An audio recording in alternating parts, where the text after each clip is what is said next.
Hello, hello. What is going on, guys? Welcome to another live stream. It is Tuesday afternoon, 12 o'clock Eastern here, May 21st, hanging out with you guys here.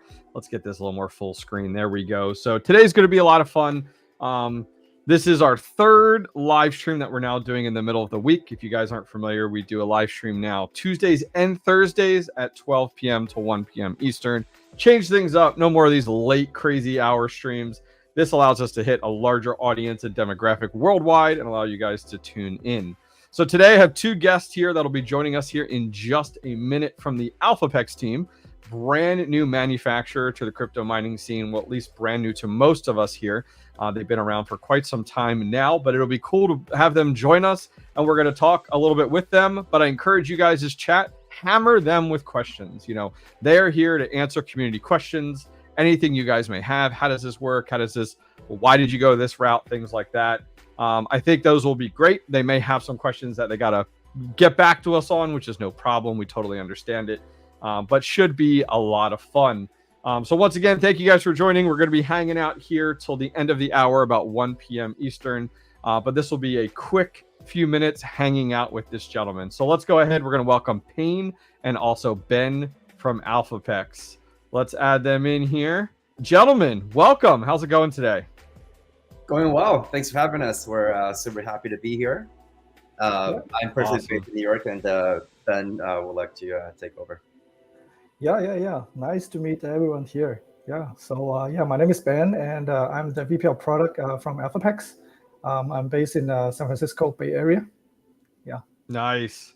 So Payne and Ben, why don't I give you guys a little bit as we jump into this, kind of introduce yourselves a little bit, how long you've been with the company and kind of, what you do necessarily for AlphaPex. Awesome. So I'll start. So I'm mostly coming from a software engineering background. So I've been working in the Bay Area for more than 10 years. Working in many large IT companies like Apple, Nokia, and mainly doing the software stuff. And I joined AlphaPex around maybe 2 years ago, 2 years ago. Yeah, and nowadays I'm mostly doing product management and talking with people what kind of products that we are going to provide and any issues and improvements or future requests, something like that. Yeah. Awesome. I like that shirt, by the way. I could just see the top of it. Yeah, I could just see the top of it there. That's a great script mining shirt there with those. Awesome. So Payne, what about you? Give us your rundown. When did you join AlphaPex and kind of what is your role there? Absolutely. Again, thanks for having us. Super happy to be here. My name is Payne. I'm the Director of Business Development for AlphaPex. Similar to Ben, my background has been in tech as well. Went to school in the Bay Area, stayed in San Francisco for the past 10 years. Went from Tesla, which was my first company, to Uber, to TikTok. My background is quite, I want to say, diverse and across supply chain operations, strategy, business development, you name it, right? So I joined the company earlier this year, but I think my background kind of helped me really get into the industry very quickly, be able to pick up the things, learn new things, and really in my position, I think my experience and skill set really kind of helped me understand all aspects of the business very quickly. I think it's a very interesting industry, right? It's still is quite. I call it the baby face in a sense. There are a lot of things that that are happening, which is super exciting, right? And there are a lot of things that are super exciting and super. I think it's a quite fortunate opportunity for me to be able to join this amazing company at this particular time for industry, and especially in the States, right, where we have Texas. Obviously, is very strategically amazing, not just in the States but globally, right? And also there's so many other states and cities that are popping up that have people getting more and more interested into mining. And us as a company, we see ourselves as everyone's mining partner, right? So we're not just here to work with the pubcos. We also want to provide service and value and product to all the miners out there, right? Educational content, whatever is needed, you name it. Right? So we're really here coming into the scene to bridge some of the gaps that we see, and to also offer and provide what we can, right? Not just hardware again, but also you got out of TikTok at the right time with all the legislation, kind of stirring. So good for you. You mentioned Tesla in there too. I think DJ Mine's another content creator. His ears went up. Huge fan of Tesla. Big investor into Tesla there. But yeah, so diving in a little bit here. Talking about AlphaPex. AlphaPex is new, at least to my demographic. It's new to me. Give me a rundown. When did AlphaPex start? Where are they originally based out of? Because you guys kind of, I'll be honest, you crept up out of nowhere, and we're okay with that as miners. We always love new companies coming in. That means competition breeds higher quality of product, better pricing. So give me a rundown a little bit, either of you, on just kind of when AlphaPex started and where they're based out of. Yeah, so AlphaPex is started based in Singapore. In Asia. Okay. So we started a little bit over, I think, four years ago. So 4 years ago. Wow. Okay. Yeah, that is where we start our R&D and dive into the chip development and make the most efficient script mining chips through years of R&D effort. Yeah, so that's where we begin. So originally we started the company because we are very interested in this POW mining world, and we look at it, and we think script mining in particular for the Doge and Litecoin is it's a very interesting and promising one. So that is why we pick this script as our first product line. Yeah. No, it's great. Trust me. I think the nice thing is a few things you mentioned there. Like, first off, Doge and Litecoin with script mining. It's really funny, throughout the bear market and last bull market has been pretty steady. And what I mean by that is the fact of, as a home miner, people naturally gravitate towards that because the profitability has been pretty static across the board during those times period, which has been great. I mean, great example. I previously had the L7. The L7 was pretty consistent through all of it. And then now I have the DG1 Plus, and that thing is fantastic as a script and Dogecoin miner. But my time goes back to like the L3. Like, I had L3s and stuff like that. So I totally get it, across the board, which is, I think, really, really good. What was it, was script mining your first step? Like, was that your original crosshair getting into mining? And was the DG1 your first product out on the market? So I think obviously the first and most attractive stuff is the Doge and the support from Elon Musk, because we think like a Doge is the first meme coin, and it's very cool, and we foresee it to be widely accepted as the people's like a payment system. I like it. Yeah, so that is why we pick the script and Doge, and okay. As I said, like we have a lot of faith in it. That's also why we call it DG1, like a Doge one, right? You know what? That's great. So was that originally your first miner? Like, was there a product model before this, or no? Like, the DG1 was your first initial? Yeah, DG1 is our first model. Yeah, and we will keep doing our research and development on this script product line, and make it as efficient and like user friendly as possible. Okay, that's awesome. I mean, I love it. Absolutely. So we have the DG1 and the DG1 Plus that it kind of came out all around that same time period. I mean, I was excited to do some content on the DG1, and a few weeks later, I got Payne reaching out to me about the DG1 Plus. So it's like, wow. Like, so do these use the same chip? And does one have more chips than the other, or is one just overclocked more? Give me the rundown from the hardware side of the difference between the DG1 and the DG1 Plus. Yes, great question. So both models use the same chip. They are both powered by like the state-of-the-art script mining chip that we develop in-house. So the major difference is like DG1 Plus obviously has more chips per machine, so it has like a higher hash rate, and the DG1 has a fewer chip compared to DG1. So yeah, accordingly. Okay. Yeah. And do those have I can't remember. Do those have 3 hash boards or 4 in them? 4. Yeah, each of them has 4 hash boards. Okay. But you just did more chips per hash board on the DG1 Plus, pretty much is what happened there. Correct. Yeah. Okay. Because some customers, they want like a higher hash rates per machine, like maybe due to the like a rack space or some other logistic or something like that. Yeah. So we decided to, why not? Yeah, just get 2 models out there and see which one people like. We as miners love options. So the more options you give us, the better. On that note, I do have a question as a miner. Can we expect, or is there talks on a low power mode with this unit?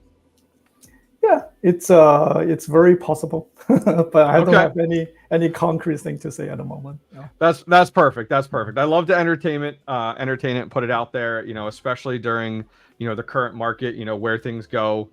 Especially where we were last bear market, a lot of people ran their miners on an efficiency mode. Just everybody was kind of in that efficiency mode at that time. So yeah, that's why I ask. We love it. I mean, especially as a home miner, we always go into it and we're like, okay, first let's get full hash rate, and then second, we're like, does it have a low power mode? As I said, we love options, and I've talked to a few manufacturers over the past several months, and it's like, don't try to decide for us. Just give us options and let us play. That's all we want at the end of the day, which I think will be really good. So I had actually learned this a little bit from you, Payne, was that and this is where the DG1 Plus that I received was actually shipped out of Delaware, which is awesome. Tell me a little bit more about that, because traditionally we're used to, all right, we order it from overseas and it takes time and things like that. So will Delaware be a location that you guys actively ship out of in the US? For sure. Great question. So wow. I think 2.0, right? So number one, in terms of manufacturing, we also have 2 different locations. One is in Shenzhen, and then the other one is in Malaysia, right? So the miners would produce in Shenzhen. Normally, it gets shipped to Hong Kong, and then we'll go out of Hong Kong warehouse. From Malaysia, obviously, is a bit more friendly to be shipped to the US. And in the US, our goal is obviously to have product and stock readily available for all of our US-based clients. So a warehouse in Delaware, obviously for tax reasons, and just to make it, reduce the shipping time and all that kind of stuff. Good stuff. Yeah. I got mine when you gave me the shipping number. I got mine in like 2 days. It was awesome, coming right from Delaware versus what we're used to. So that's really nice. I think that also changes that mindset as US based miners when we're ordering some of these units. Now, granted, I imagine if you're ordering in massive bulk, it's a little bit different. But when you are ordering one-offs here and there and things like that, being able to get them directly from Delaware, I think is fantastic. And the nice thing there too is like, I'm ordering one, you don't have to deal with your import tax and things like that, which is great because it's shipping directly from Delaware, which is fantastic. So let's say one of my hash boards goes bad in my unit. What does that process look like? We know what it looks like for Bitmain, which is quite a struggle. What does that look like for miners if that was the case? What would that process look like? Walk me through that a little bit. Great. So I think I can answer that question. Like we are rapidly building up our North American support and repair department or centers. So right now we have dedicated North American support call center, or not particularly call center, but we have a support center located in Montreal, Canada. So that can provide very timely technical support for any setup issues or usage, or like even diagnostic of your miners directly from North America time zone. Other than that, we have like a repair centers located in Dallas, Texas region. Okay. So we can definitely have anything broken to be fixed as soon as possible for the US and North American customers. Yeah. So the process would be like, go ahead. I was going to say, I'm thrilled to hear you have US-based repair facilities, because the worst is when these new manufacturers pop up and then they're like, yeah, you can repair it, but you got to send the whole unit back to China. And it's like, so to hear that you have, diagnostic locations up in Canada and then also repair facility in Texas is great. I love it because I love hearing more US-based. Now, granted, my audience is global, so they may be all over the place, but I am thrilled to hear at least that you do have a repair facility in Texas to get us started, which is good. Yeah, of course, like globally, we also have like a repair facilities in Malaysia as well as in some other locations. So yeah, we aim to increase our global presence gradually. But right now, I think customer everywhere will get the timely service from us. That's great. I mean, that is awesome to hear in that regard with these units. So I got to ask, what's next for script mining? Are you guys staying within the script mining realm? Are we venturing to other algorithms?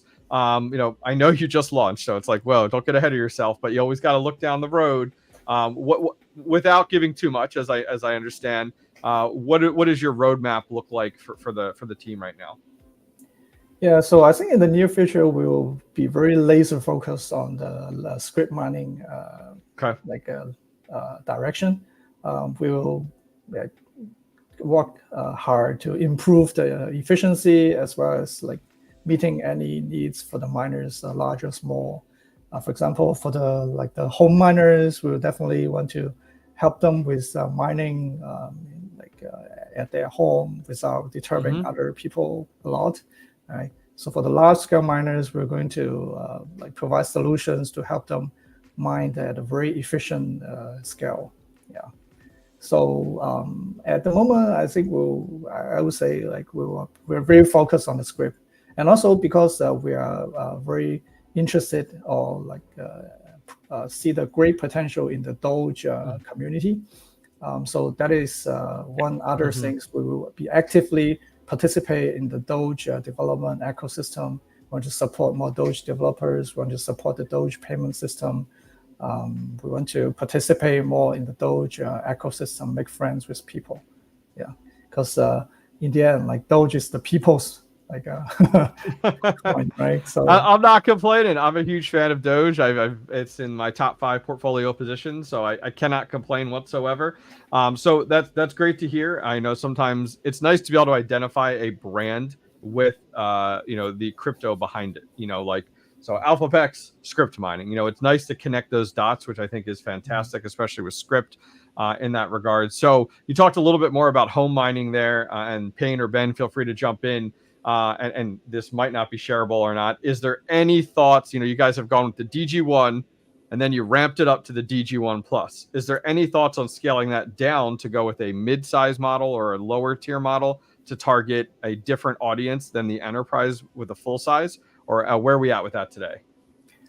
Yeah, so we have a lot of new exciting news coming. But if you're interested, please come to our booth at the Mining Disrupt 2024. Yeah, we'll be the main sponsor. I like this teaser. I like this teaser here. All right, cool. I like it. Well, I will be there 100%. I got a chance to meet. Are you both going to Mining Disrupt? Yep. Yes. Awesome. Yes. Well, I'll get a chance to meet them, and I'll definitely make sure for my audience that we do check out what you guys got in the pipeline, which I think is great. I know I checked out your booth. You're right inside the door there, which I think is fantastic. So great to hear more about what is to come. I think it's awesome that you guys didn't just come out with one unit, but now you've come out with a second one, which is great, and more across the board. I think it's good that there is possibly a little teaser here for spreading out a little bit of those demographics based off of those miners. I think is really, really good. So let's talk other hardware out there, as you guys, imagine what's going on. So Locotech has been working on their hash blade for ever now, it feels like. I see a little smile over there. So I imagine, you guys have seen that in the efficiency, which I think the efficiency is awesome in that regard. Thoughts, feelings on that blade? How did that push you in different directions based off of seeing what's kind of to come? Okay. Yeah. So we have been attending quite a few trade shows and conferences for a while, and we met with many different vendors. And I think competition is always great for the industry, and we love. As a customer or as a vendor, we always want to we're always happy to see more options for either the miners or the end customers. So I think the tech looks very interesting, and we are definitely in a very different form factor. But I talked to them like in several conference or trade shows, and I think their product is interesting. Yeah, but I haven't yet get like a real stuff to play with. Yeah. So we'll be eager to see what they can produce later. Yeah. No, I'm excited for it. As you said, I'm a hardware guru. Like I love hardware and tech. That's why we have the channel here. Getting a chance for those hash blades is somebody to get their hands on it and start to tinker with it. That'd be nice. I'm hoping to have a chance with that here soon from my conversations with Ben at Locotech. So we'll have to I keep you updated. I'll let you know. Cool. So outside of that, I know Payne always likes talking about the L7 and the L9 as the L9 is very much rumored. We're now May 21st. Just want to put it out there. We've got no pictures, no stats, no nothing for the L9. And Bitmain does say that, hey, we're going to release it in May. So Payne, thoughts, L9 as of now? I imagine that is a thought that you guys have in mind. Just give me the rundown. Bitmain L9, what's the deal? For sure. I wish I can tell you more, but I think I know just as much as you do. I think on a high level, just like Ben said, right, as a company, as a manufacturer, as one of the players in the space, we encourage more different, more product and more competition, right? And I think that's the that's the only way we can all kind of move forward together, right, in a good direction. So again, from our perspective, we don't know too much more about L9 more than anyone else. We're definitely looking forward to learning a bit more, right? For example, the power consumption, the hash rate, the price, all that kind of good stuff. We think Bitmain obviously has done amazing things for the industry, right, for years. We look forward to seeing the new product, right? L7 has been out there for I think about two years now. With us coming in, again, we're excited to see what's the future, right? And that would only encourage more friendly competitions in this space. And at the end of the day, right, like you said, Hobbyist is a bad thing that can happen to all the miners out there, right? By having more options in this space, but by having different features, all that kind of stuff, different providers, so that you guys will be the end user that will benefit from all of these different diversity in the space. Yeah, I mean, the L7 came out in November 2021 and pretty much had kind of free reign to be the best out there for several years. So when you guys came to bat, which was awesome because I think it was a very much surprise. I was not aware of it until all of a sudden you guys popped up and it was like, wow, it is great to have something new and different. And as you said, competition is absolutely, a big one there. Very curious, we had the DG1 Plus very quickly after the DG1. Should we expect a DG1 Plus Plus? Are we sticking with, remember some of these models, they just add another plus to the end? To increase that more, or are we thinking maybe a DG2? I mean, everybody seems to be naming these things with like a 1 or a 2 or 3 or 5 after it. So I assume you got something in the crosshairs there, Ben. Yeah, like as a hardware vendor or manufacturer, we will always push whatever is possible. Yeah, but I think at this time, as we just announced the DG1 and DG1 Plus, so we'll pretty much keep focus on it and add the support for it, and hopefully people will love it. At the moment, we don't have really any a concrete detail on DG2 or DG3 in mind. Come on, tell your product development to get on it. Come on now. No, that's good. The one thing in terms of naming, suggestions, please let us know. No, I think it's good. So talking a little bit more about power and efficiency, during the bear market, we saw a lot of manufacturers focus on efficiency, because they understood that, their demographic wasn't looking for, give me a ton of hash rate. I don't care about the watts. That's the way it used to be last bull run. And people still carry over that mindset. So tell me a little bit more about the DG1 Plus. That's what comes to mind for me on, that unit when it powers up. It uses 4,300 watts at the wall is what I experienced. And then it ramps down after, I think it was about 10 minutes, it slowly ramps down. Tell me a little bit more about that process, because I'll be honest, that caught me off guard. It was my first miner to go well over 4,000. I was like, whoa, what do we got going on here? So tell me a little bit more about why it does that and how that works. Yeah, so it's pretty much similar to other models on the market, such as the offerings from Bitmain or 𝐻𝐶 Miner. So usually when a miner powers up, we will supply a higher voltage or higher current, so that we can make sure the chips are working at the optimal speed or efficiency. So once we use different a voltage or amperage to determine the best working temperature or working power consumption rate for the chip, we will stay in the stable condition.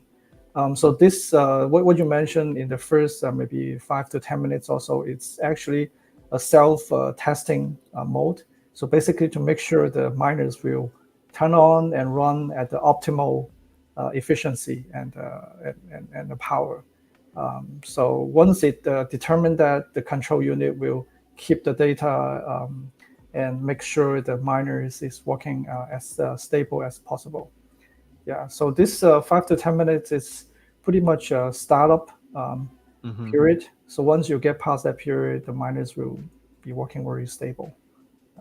Yeah, it came down to literally like 3910. And I know it's set for 3950. So I was thrilled because I'm used to Bitmain or 𝐻𝐶 miners that always put the plus 5%. And you're like, all right, I get it. And Bitmain is always like 100 to 200 watts more than what they advertise. So it was really nice to see that it hit that mark right on. So talking about efficiency and power, 3950 is a lot. It's a lot of power in that regard.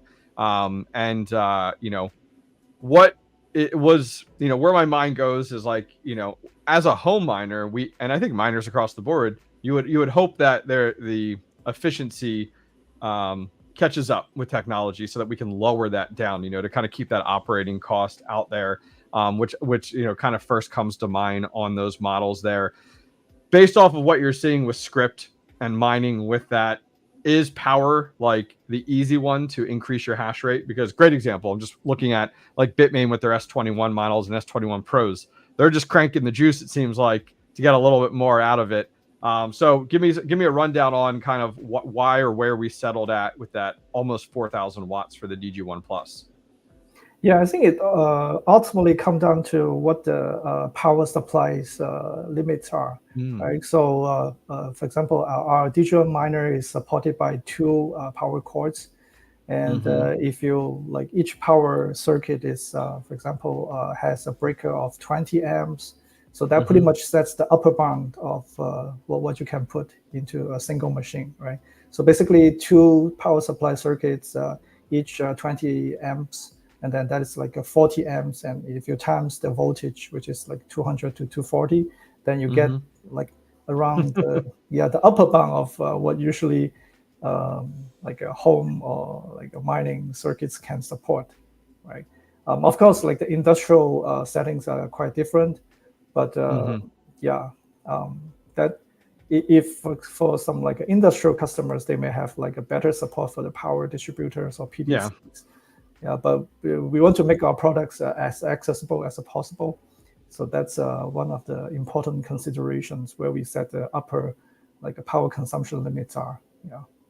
I am thrilled, by the way, that you guys went with 2 C19 to C20s, because I was like, man, am I going to get this thing and have to do the P13 cable that we've seen Bitmain come out with? So I'm so thrilled that you guys went with that, just because it's more standardized right now. Exactly. Everybody who's got a C13 or C14 connection most of the time they have a C19 to C20. So I was thrilled to see that. So talking a little bit more about, and maybe Payne on your side, if you're seeing, from the marketing side, demand for this. You guys have had a little bit of a partnership with NiceHash. It seems like, right out of the gates, you guys are being supported, on NiceHash, which I think is awesome. So tell me a little bit more about, that kind of relationship and why that's so valuable. For sure.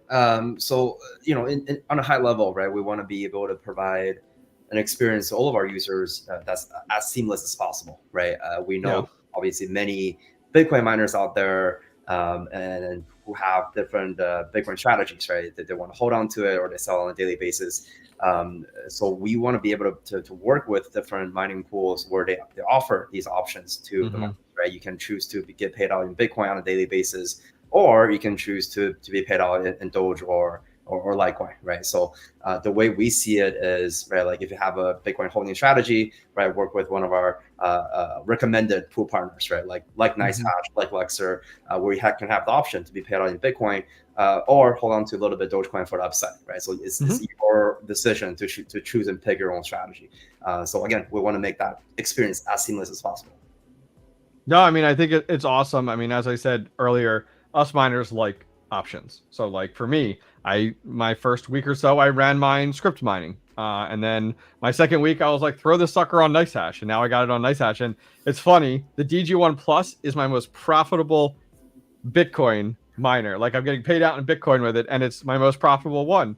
Last I looked, it was like $33, I think, just a little bit ago, on 𝐿hash, which is fantastic.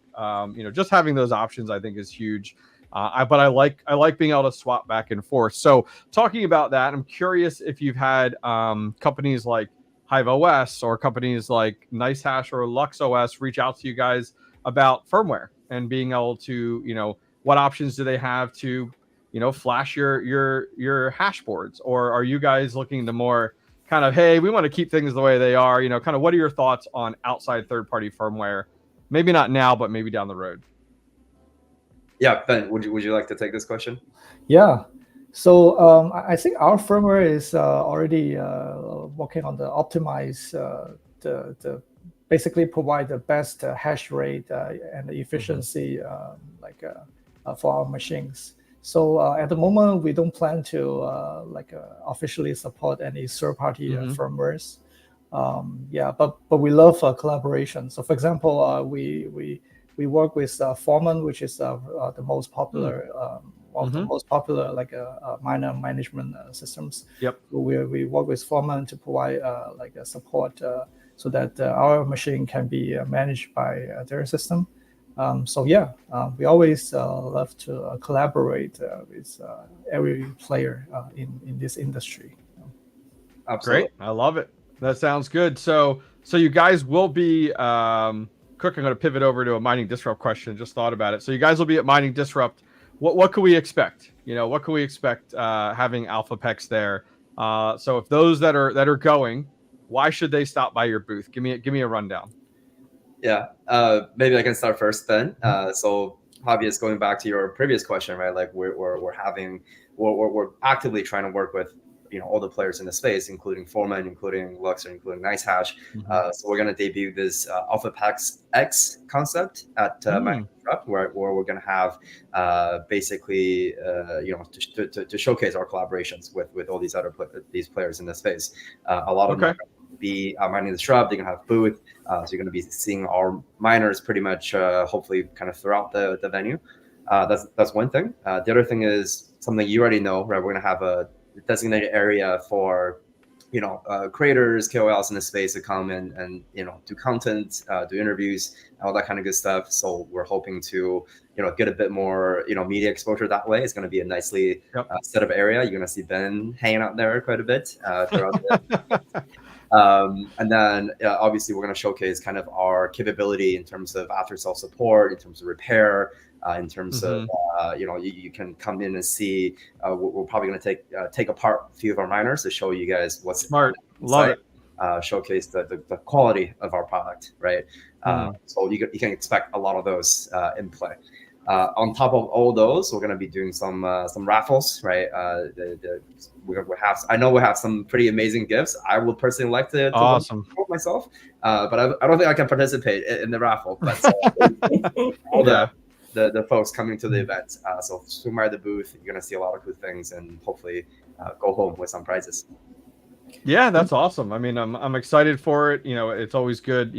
I like kind of these brand new brands, younger brands, should we say, kind of having a good presence. I was at Mining Disrupt last year, which it was good. A little rough because everybody was in the bear market. So now that we've seen, an all-time high with Bitcoin and markets recovering, I think it'll be a little bit more of a different landscape, which I think will be absolutely very, very cool. So going back a little bit here, we'll jump back to hardware. We're all over the place, whatever.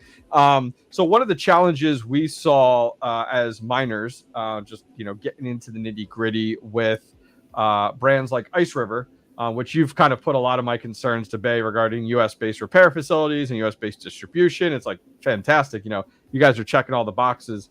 One challenge that we've seen a lot with ice rivers, and I imagine you guys have seen and heard of this, is just bad cooling, you know, and really come down to poor thermal paste. You know, when you find places to cut costs, unfortunately, that's not a good one, and we're experiencing that with a high failure rate on those units. Was that something you guys saw, tried to make sure that you guys steered clear of? Is there a thermal paste that you guys went with versus others? Give me the rundown on that a little bit from a technical side. Yeah, sure. Yeah, so I think quality is another emphasis we put on top of our list. So our miners is using basically the best industrial material that we can find in our supply chain. So as a result, like during the test period, before we official launch, we have our miners actually run in a partner farm in Canada for like over 6 months, and just to test it out and make sure we iron out any potential issues before we ship to the final customers. So the result is great. So because our like a very high standard design and manufacturing process, the miners that we are able to produce has very high quality compared to other offerings on the market. So currently we see very low defective rate, and we'll definitely showcase that in Mining Disrupt as well. On the other hand, we also have assembled a team of very experienced mining operation consultants. We have a team of consultants that are very experienced in the mining industry, and they have a lot of experience in setting up the farms, how to make the miners running in the optimal conditions in all kinds of farming conditions, environments. Yeah. So we are also going to provide this kind of consulting or question and answering service. I mean, not service, but yeah, like when you come to Mining Disrupt, please come with your like my farm questions, right? Our engineers or our consultants definitely can answer a lot of those questions. We can provide suggestions to how to set up a network, maybe like how to set up the best like the PDU, how to organize when you have like thousands of miners and stuff like that. Yeah. No, that'll be good. I'll throw this up here. Let's see. Where are you? I think it's this one. Nope, this one. Here we go. Cool. We'll throw that up there. So here is my DG1 Plus out in my shed right now, talking about cooling. It's about 80 Fahrenheit in Pennsylvania, so nothing too crazy. But the nice thing is this thing is running great and happy as can be. I'm very eager to see once it hits to 100 how we do. You know, I'll help put it to the test for you, Ben. You know, we'll see how we do. But I imagine, is there a ambient temperature that you have experimented with on these miners, on kind of how hot it can run till, you know, regarding ambient temperatures at all? Yeah, so the machine will enter like a protection mode if you reach 85 degrees centigrade. 85 Celsius. Yeah, okay. That's pretty high. So as long as you keep, yeah, like we keep the miner running like in the lower, I mean, in the hundreds or like even like 110 Fahrenheit, that should be okay. Yeah. But yeah, it looks like now we're running good. We're running good here. We got 63.7 up to 68, 70. So we're still happy as can be right now, which I think is great. Yeah. Yeah, but for hotter like areas such as in the desert, or definitely something special needs to be set up, right? Like use some maybe watersheds or something like that. Just to cool it down. No, I think that's perfect. In chat told me to remind you guys of the dark mode. You know, as I told Payne, I need my dark mode here. You know, the white mode's a little bright in that regard. But no, this is good. Absolutely like it. Will we have a dark mode in the future? Is that an option maybe? Yeah, I mean, anything is possible. Just let us know. Good answer. He must be in marketing. He must be in marketing when he answers like that. I like it. No, that's good. Not a requirement. That is a nice to have for sure, which is I think is good.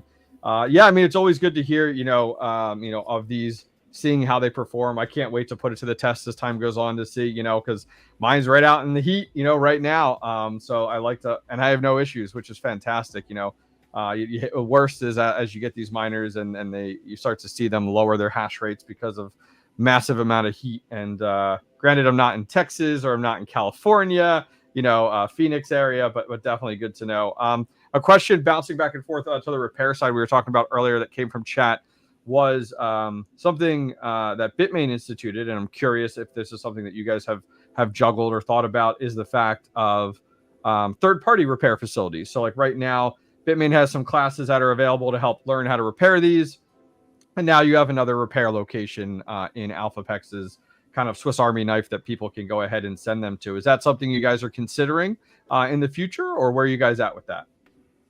Yeah, I think we are definitely considering that, along with other like maybe sponsoring meetups. I think Payne probably can tell you more about this. Yeah, we're very, very eagerly looking forward to having a lot more of these offline events, right? Whether it be, you know, educational, right, talking about setting up your farms, or it could be, right, like maybe similar to something like this, right, where it's like an AMA. We'll you know, tell you a bit more about the company, the miner, the repair services, all that kind of good stuff. So a lot of things are in the works, right? We're also looking forward to potentially partnering up with some of our you know, partners, right, in this space to be able to offer more content and more variety in those offline meetups. So stay tuned. You know, come follow us on Twitter, on LinkedIn. We'll have a bunch of social media platforms going on, so you can stay tuned on the latest news that we're going to have all the events through these social media. Yeah, no, that'll be great. I know the veteran miner in chat, he's big into ASIC repair, so he's going to Mining Disrupt. So it's like perfect. He can hit you guys up. Maybe he could be your first you know, third-party repair location, which I think would be really good. I think he's down towards like North Carolina, South Carolina area, is what I recall, which would be fantastic. Well, guys, keep the questions going, guys. Do appreciate it, which I think would be awesome moving forward. So, you know, we have about 13 minutes left in our live stream here. This has been an absolute blast so far. So, chat, please continue your questions, which would be good. A question that did come to mind for you guys is, so we have Mining Disrupt. Is there any other events that you guys were in Dubai? That's where you guys kind of unveiled your DG1 Plus. What else do we have on the roadmap for you guys coming up here from a show perspective? So next week, we're going to also show up in Consensus 2024 in Texas, Austin, Texas. So yeah, we have like a private meeting room on the 4th floor of the Austin Convention Center. So please feel free to stop by and talk to us. We will have like a live demo of our machines, the DG1 and the DG1 Plus. Yeah, so please stop by and take a look. That would be cool. Consensus will be great. I will not be there, but I've had loads of people ask me about Consensus. My schedule is packed till August, but I have had many people ask. It seems like Consensus is going to be a great turnout, so I think that'll be good for you guys as well. Never been to one before, so I think that's going to be on the list next year, based off of all the hype and interest around those units, which I think is good. So let's see. Anything, Payne, that I missed that you guys would like to highlight and chat about today that kind of comes to mind? I think you know, like Ben said, we're going to be pretty much all over these conferences, especially in the States. Coming next, Mining Disrupt. After that, we're going to be the biggest sponsor at Mining Disrupt, so you're going to probably see us everywhere. For, you know, the pre-party, for maybe perhaps some other events. So, you know, feel free to come talk to us, get in contact. We'd love to you know, meet everyone there at Mining Disrupt. You know, I can go on and chat a little bit more about script, about Doge, about the benefits there if you want to hear it. But you know, obviously want to save the time for the people to ask questions, right? I think we'll wait for questions while we ask. I am curious. This kind of came to mind. I had this on my list earlier. So the DG1, when you guys released that, which was just recently, why then? You know, you guys have been around for about 4 years. You had a lot of R&D, but what was it about that time period that your team was like, all right, we're ready. Let's do the DG1 right then and there. And I'm just curious if that timing? Was it the market? Was it the product? You know, what kind of determined the date launch of the DG1? Yeah. So they're great question. I think it's a very deep question, and I think for us, you know, kind of in general, getting into the script game and releasing our product at the time, there's a few reasons, right? So number one, it was before the Bitcoin halving, right? So we kind of aimed to help people explore the diversification opportunity during this event, because we know, you know, all the uncertainties around halving, no one knows what's going to happen. So we want to provide a diversification opportunity, and it really help the miners bolster their cash flow, right, during this potential downturn as Bitcoin the hash price recovers, right? So that's reason number one. Reason number two, for script in general, right? So we know, obviously, you're mining Litecoin and Dogecoin at the same time, right? So you're in a sense doubling the revenue, and it provides more revenue security in a sense, right? And then number three, really, again, kind of talking about halving, right? If you're looking at the historical performance, if you're comparing Bitcoin's performance and Dogecoin, Litecoin's performance, you'll notice very visually that the return, let us say, if we're looking at the 1 calendar year after the third halving, it's very very obvious that the Litecoin and Dogecoin outperformed Bitcoin in that same time period after halving. So again, we're providing an option that has higher return historically, right? And we have to assume the same, right, if nothing changed for the fourth time.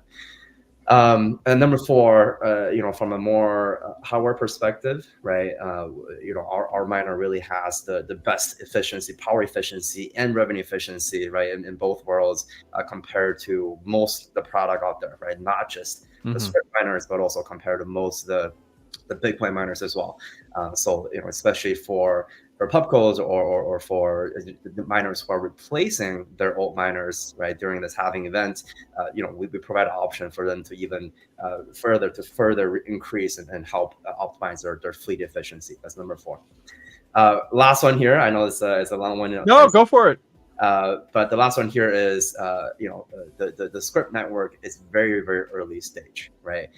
We're talking about 5% of the size of the Bitcoin network. So there's a lot more room to grow, and really it's about reaping the early adopter benefits, right? If we think back in time of Bitcoin mining, we're kind of people kind of graduated from GPU mining in their garage to, you know, FPGAs, and then eventually to ASICs, right? And then throughout this process, people have been able to reinvest whatever they made into growing their operations. Right. So what we see script, what we see Doge, the network currently is pretty similar to kind of the early stage of the Bitcoin network, right? So whoever can come in first, whoever has the vision to come in first, will have the opportunity to really reap that long-term benefit, and from a little reward you will get throughout the journey. So those are all the many different aspects that we see, and kind of to answer your question, why we you know, got into this game, why we released our first product during this very specific time frame. And honestly, looking at the fourth halving now, I think, you know, we're obviously getting a lot more interest as the Bitcoin hash price hit all-time low, right? I think last week, a few days ago. Now, as the price recovered a little bit, it's looking a little better. But I think at this point, people really are realizing that, hey, you know, this is a great option, and why don't we try to get into this game? And one concept I've been personally kind of marketing or advertising is, you know, there are a lot of Bitcoin maxis out there, and for good reasons, right? You know, the value in Bitcoin network, layer 2, all that kind of good stuff is definitely out there. But one concept I've been personally saying quite a lot to many people is, you know, why be a Bitcoin maxi when you can be a revenue maxi, right? All we're doing with our miner, because of the high profitability, because of the high quality of the product, right, the low issue rate, we're really, you know, helping you to make your rack space more dense, right? With the same space, with the same type of investment, you're making more money per rack space. And again, right, with the help of our recommended pool partners, right, like Luxor, like NiceHash, you'll still be able to get paid out in Bitcoin, right? To follow what strategy have. We're still contributing to the Bitcoin network regardless. So you know, everything, you know, all above, right? Kind of you're right. discussion and offer a bit more insights on why this all makes sense. Yeah, I mean, I love it's nice to be able to connect a brand with a project like Script, AlphaPex. It's kind of, and I think that's a lot of the direction you guys are going towards, which I think is fantastic. And having the options with something like NiceHash out of the gate, pretty much out of the gate to be compatible with, I think is great. Because as I said before, like right now, Bitcoin mining profitability is low, but altcoin mining is not. Like, and as I said, taking my DG1 Plus and putting it on NiceHash is great. Kind of bolsters up those Bitcoin profits overall for the farm, and that's where that kind of comes in, as you talked about with density, which I think is a smart move. I'm okay to get paid out in Bitcoin if I have to. It's such a shame, but someone's got to do it.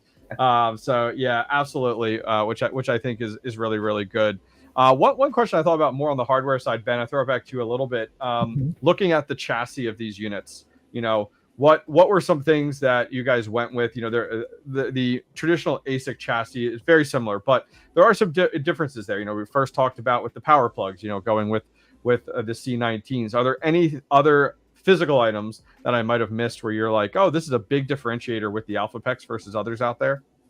Yeah, so we want to make our product as compatible to the rack space as possible, because this form factor has been in the industry for such a long time. Yeah. So it definitely makes sense for us to just be in the correct size, right? You don't want to make something that is like a little bit too large to fit in the overhead bin. Yeah, you don't want that. So yeah, that is why we want to make sure our physical dimensions are compatible to the mainstream, so that people can easily swap out the old ones and put in the new ones. Yeah. So okay. Great. Yeah. I like it. That sounds good. One question I had, and maybe no one has done this yet. Can you take your DG1 and get by with fan spoofers to put it in immersion? We haven't tried that yet ourselves. Oh man, yeah. Don't make me be the first. Don't make me be the first one. But yeah. So I was just curious on that, because I know like a lot of miners will go with a third-party firmware that supports an immersion mode, let's say. And so I know you could put fan spoofers on them to get by, so it operates as is. And so that was kind of where my mind went, was, oh, what if somebody's trying immersion with their DG1? So when you guys are ready, let me know. We'll play around with that, see how that goes. Last question I had before we wrap things up. You guys had mentioned that you had a partner up in Canada that you guys did a lot of testing for 6 months with your units. And do you guys continue, like, is that kind of what your QA process looks like with self-mining, and how big is that? Are you got a megawatt up there? Like, how big are you self-mining right now with your DG1 units? So essentially we are not doing any self-mining, so we're just partnering with the farm to provide a test bed for our new products. Yeah, so the farm is actually like not in a very big scale. It's on a very tiny side. But still, it's a very industrial setting of mining farms that can help us to replicate what the actual miners would be running at more larger scale farms.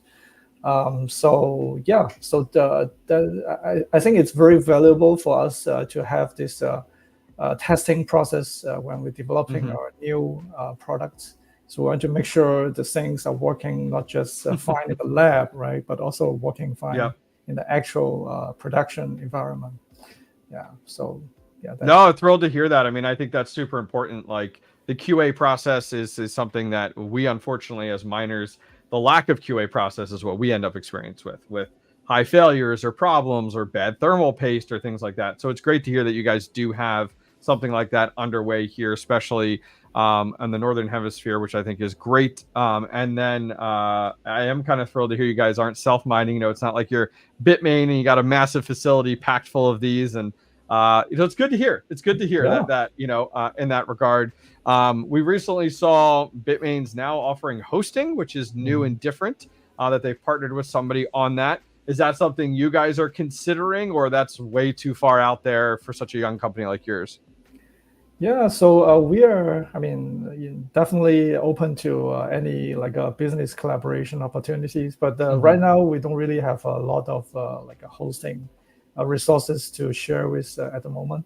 of course, we want to be like everyone's partner, mining partner. Yeah. So so come talk to us if you have any thoughts or like collaboration ideas, and we love to hear that. Awesome, fantastic. Well, I think that's going to wrap things up for today, guys. Payne and Ben, you made it through one live stream. Good for you guys. Look at that. Easy enough. I told you it would be. I told you it'd be easy just hanging out with me. So guys, please go over and check them out. I have 2 videos so far on the DG1 Plus. If you guys are curious on more of that, unboxing, setup, configuration, testing, go over and check those out to get more information. If you guys are interested, I did pin in the comments, and I did have in there Payne's email address. Those are in all of my videos. So if you guys are like, I want one, feel free, reach out to Payne. Payne will hook you up. Tell him you came from me. He'll hook you up. Absolutely.